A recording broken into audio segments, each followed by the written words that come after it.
1, 2013, one man walked onto a stage in Redmond, Washington, and in about 60 minutes, he killed the most powerful gaming brand in America. His name was Don Mattrick. The company was Microsoft. And the machine he was there to reveal, the Xbox One, was supposed to rule your living room for the next 10 years. Instead, it became one of the most spectacular self-inflicted disasters in the history of technology. Because just 12 years earlier, Xbox had come out of nowhere. A software company that had never built a console walked straight into a war against Sony and Nintendo, and it won. It had the best-selling console in America. It had Halo. It had Xbox Live, the service that basically invented online gaming on consoles. Microsoft didn't just enter the game industry. For a while, it owned it. And then, piece by piece, it gave the whole thing away. This is the story of how Microsoft spent nearly $70 billion trying to win gaming, and then, in the summer of 2026, quietly surrendered. It fired thousands of people. It shut down 5 studios. It cancelled games that fans had waited more than a decade for. And the same company that once told you the Xbox was the future of your living room started shipping its biggest exclusives onto a PlayStation. The console war is over. And the strangest part isn't that Xbox lost. It's that Xbox won almost every battle that mattered, and still found a way to destroy itself. To understand how an empire this big could dissolve into almost nothing, you have to go back to the beginning. In the late 1990s, Microsoft ruled computers. Windows was on nearly every desktop on Earth. But Bill Gates was terrified of one thing, the living room. Sony's PlayStation was becoming the most important screen in the house, and Gates worried that a game console, not a PC, would become the computer families gathered around. So a small team inside Microsoft pitched something insane: build a console of our own. Internally they called it the Direct Xbox. The name got shortened to Xbox. In 2001, Microsoft launched it. It was huge, black, and powerful, and almost nobody thought a Windows company could survive in Sony's world. Then a single game changed everything. Halo. A science fiction shooter that made owning an Xbox feel essential. Halo sold the console. But the real weapon wasn't a game at all. It was Xbox Live. For the first time, console players could log in, download, and play against strangers across the world with voice chat, friend lists, and a single account. Sony had nothing like it. Then, in 2005, Microsoft did something audacious. It launched the Xbox 360 a full year before Sony's PlayStation 3. That head start was everything. The 360 was sleek, it was online, and it was cheaper. Developers loved it. Gamers loved it. For years, the Xbox 360 was the console to own in America. Microsoft had done the impossible. It had walked into an industry it knew nothing about and beaten the champion at its own game. But hidden inside that success was a flaw that would eventually cost the company everything: an arrogance that made Microsoft believe it could tell gamers what they wanted, instead of listening. By the end of the 2000s, Xbox wasn't the underdog anymore. It was the empire. The Xbox 360 had turned online play into the heartbeat of modern gaming. Call of Duty exploded on it. Millions of people paid a yearly fee for Xbox Live Gold just to play with their friends, and that subscription money poured straight into Microsoft. This was the genius of it. Sony sold you a console. Microsoft sold you a habit.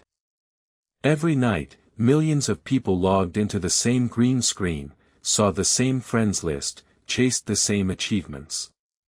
Xbox wasn't a product. It was a place you went. And Microsoft kept pushing.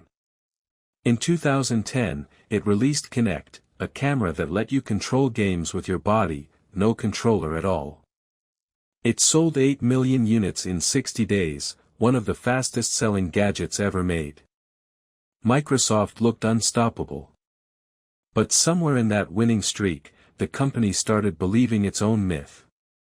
Executives stopped seeing Xbox as a games machine and started dreaming of something bigger, the one box that would control your entire living room. Games, television, movies, sports, all flowing through Microsoft. They were so certain that people would follow them anywhere that they stopped asking the most important question in business: what do our customers actually want? Because while Microsoft was busy imagining the future of your living room, a wounded, humiliated Sony was sitting quietly in the dark, taking notes, and waiting for the exact moment Xbox would overreach. That moment was coming. And it had a date. The date, May 21, 2013. Microsoft finally reveals the Xbox One. And from almost the first minute, it goes wrong. Instead of showing games, Microsoft shows television. It talks about live TV, about the NFL, about the Kinect camera watching your living room. Gamers who tuned in to see the future of games were shown a cable box with a camera pointed at their couch. Then the details started leaking out, and they were worse. The Xbox One would require an internet connection that checked in with Microsoft once a day, or your games would stop working. Used games, lending a disc to a friend, buying second-hand, would be restricted and controlled. And the Kinect camera, always plugged in, always watching, could not be turned off. To gamers, it sounded less like a console and more like surveillance. And then came the price. The Xbox One would cost $499. Sony's PlayStation 4 would cost $399. That is $100 cheaper, with no always online, no used game restrictions, no mandatory camera. At E3, on the biggest stage in gaming, Sony released a 22-second video showing how to share a game on PlayStation 4. One player hands a disc to another. That was it. The crowd roared. It was a public execution. And when an interviewer asked Don Mattrick what people without reliable internet were supposed to do, he gave the answer that would follow him forever. Quote, "We have a product for people who aren't able to get some form of connectivity. It's called Xbox 360. In one sentence, the head of Xbox told his own customers that if they didn't like it, they could go away. The backlash was instant and it was brutal. Pre-orders for the PlayStation 4 crushed the Xbox One. Loyal Xbox fans, people who had defended the brand for a decade, felt betrayed. Within weeks, Microsoft panicked. It reversed almost everything. No more always online. No more used game restrictions. The reversal was so complete that gamers nicknamed it the 180. But the damage was already done. You cannot tell the world your product is built on surveillance and control, and then take it back, and expect them to forget. The trust was gone. Just 2 months after the reveal, Don Mattrick, the man who unveiled the Xbox One, left Microsoft entirely to run a struggling social game company called Zynga. The captain had walked off the ship before the console even launched. And when the numbers finally came in, they were devastating. Microsoft stopped publicly reporting Xbox sales, a silence that told you everything. Years later, in legal documents, the company admitted the truth: Sony had sold more than twice as many consoles. The PlayStation 4 sold over 117 million units. The Xbox One, fewer than 58 million. An entire generation, lost. This was the moment the empire cracked. The brand that had once owned the American living room was now a distant second, and everyone in the industry knew it. Microsoft had a choice to make. It could fight another brutal console war it was now losing, or it could change the game entirely.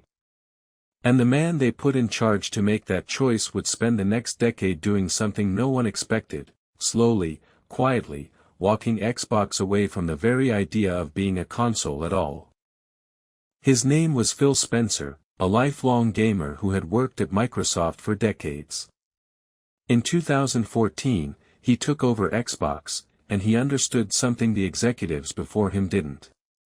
Xbox could not outsell PlayStation on hardware anymore. That war was lost. So Spencer decided to stop fighting it. Instead of selling boxes, Xbox would sell access. In 2017, Microsoft launched Xbox Game Pass. For one monthly fee, you could download and play a huge library of games whenever you wanted. People called it the Netflix of gaming. It was genuinely brilliant. Spencer also did the opposite of Mattrick. He made Xbox friendlier. Your old games would keep working. You could play across Xbox and PC. The message was, we don't care what box you own, as long as you're inside our world. But there was a problem. Game Pass needed games. Big, exclusive, must-play games, the kind that make people subscribe. And Xbox's own studios weren't producing enough of them. So Microsoft reached for its greatest weapon, money. If it couldn't build hit games fast enough, it would simply buy the companies that already made them. In 2020, Microsoft bought Bethesda, the studio behind Doom and The Elder Scrolls, for $7.5 billion. And then it went further than anyone in the history of the industry had ever gone. It made an offer so enormous that governments on 3 continents would spend nearly 2 years trying to stop it. In January 2022, Microsoft announced it was buying Activision Blizzard, the maker of Call of Duty, for $69 billion. It was the largest acquisition in the history of video games, one of the largest in the history of technology. Regulators in the United States, Britain, and Europe panicked. They feared Microsoft would pull Call of Duty away from PlayStation and use it to crush Sony. For nearly 2 years, the deal hung in the balance. But in October 2023, Microsoft won. Activision Blizzard was theirs. On paper, Xbox now looked invincible. It owned Call of Duty, Halo, Doom, World of Warcraft, Candy Crush. It had Game Pass. It had the deepest pockets in the entire industry. And then came the twist that nobody saw coming. Having spent nearly $80 billion to build the most powerful games empire on Earth, Microsoft did something that would have been unthinkable a few years earlier. In 2024, it began putting its exclusive games onto the PlayStation. The very console it had spent 2 decades fighting. Games that were supposed to sell Xbox consoles were now selling on Sony's machine instead. Then the cutting started. In 2024, Microsoft laid off roughly 1,900 people in its gaming division. It shut down studios, including the team behind a beloved, award-winning game released only months before. In 2025, another massive wave hit, part of 9,000 jobs cut across the company. And it raised the price of Game Pass to $30 a month, punishing the very loyalty it had spent years building. Xbox was no longer trying to win. It was trying to survive. And then came the summer of 2026. In July, Microsoft brought the axe down harder than ever. It cut around 20% of the entire Xbox division. Thousands of people, gone. 5 studios, shut down or sold off. Games that had been in development for years, cancelled overnight, including a long-awaited revival that fans had been dreaming about for a decade. Phil Spencer sent out a memo about focus, and strategy, and difficult decisions. The internet had a different word for it, collapse. Think about what actually happened here. Microsoft spent nearly $70 billion on a single acquisition. It spent decades and untold billions more building Xbox into a household name. And at the end of all of it, it was laying off the very people who made the games, shutting the studios it had just bought, and shipping its best titles onto the console it once swore to destroy. The Xbox, as a machine you fight a war over, is effectively finished. Microsoft now says, this is an Xbox, pointing at phones, laptops, televisions, anything with a screen. Which is a clever way of admitting that the box itself no longer matters. So did Microsoft lose? In a way, it won. It owns some of the biggest games on Earth, and those games now make money on every platform, including its rivals. But the empire, the brand, the dream of the one machine in your living room, that is gone. Xbox didn't die in a fire. It dissolved. It spent a fortune to win a war, and then discovered the war itself no longer existed. Here's the question I want you to sit with. When a company this rich, this powerful, can spend $80 billion and still lose the thing it was fighting for, what does winning even mean? Tell me what you think in the comments. And if stories like